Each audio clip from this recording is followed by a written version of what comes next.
Nga 25 omwezi oguwedde, abalamuzi okwetooloola eggwanga baateeka wansi ebikola nga baagala kwongezebwa musaala n'okulongoosa embeera gye bakoleramu. Okusoomooza okuliwo nti bano be balina okusala obwenkanya mu misango egiba giroopeddwa. Yadde nga poliisi ekyakola ogwayo naddala okukwasisa amateeka, beekwata baba tebalina wakuwozesebwa ekibaviirako okusibwa okusukka mu ssaawa 48 ezirambikiddwa mu mateeka. Ku mbeera eriwo ngeri justice system gyefunyemu obutategeregana, naye ffe tukikwasaganyiza mu nkola ey'okubawa bondi, kuba buli omu alina olukusa olufuna bondi eyo. Abalwanizi b'eddembe ly'obuntu baagala abalamuzi nga bazzeemu okukola egyabwe abasibe abamaze ebbanga eddene mu buduukulu bwa poliisi olw'akeediimo emisango gyabwe gisalwe na kisa. N'embeera gye batambuliramu nzibu nnyo kubanga ebyokulya bifuuka bizibu, ow'okusula wafuuka wazibu, n'enzijanjaba y'abasibe naye efuukira ddala nzibu.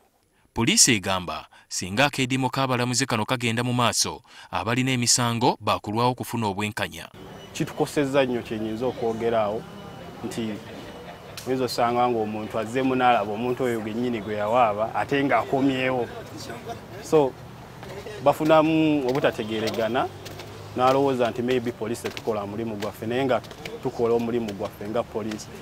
Mu kiseera kino kkooti ejulirwamu etaddewo kkooti ey'enjawulo okuwulira emisango ekirindi. Kkooti eno yakuwulira emisango 61 nga Septemba 11, 2017. Enkola eno etuyambako kubanga emisango mingi nnyo egiri mu kkooti ng'ate tegenda mu maaso. Emisango egyo eba yeetaaga abalamuzi okuwuliriza enjuyi zonna ne bakola ruling oba judgment.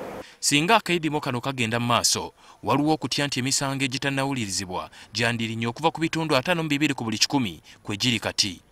Wabula, omwogezi w'ekitongole ekiramuzi Vincent Mugabo atutegeezezza ng'enteeseganya bwe zigenda mu maaso okulaba ng'embeera enogerwa eddagala.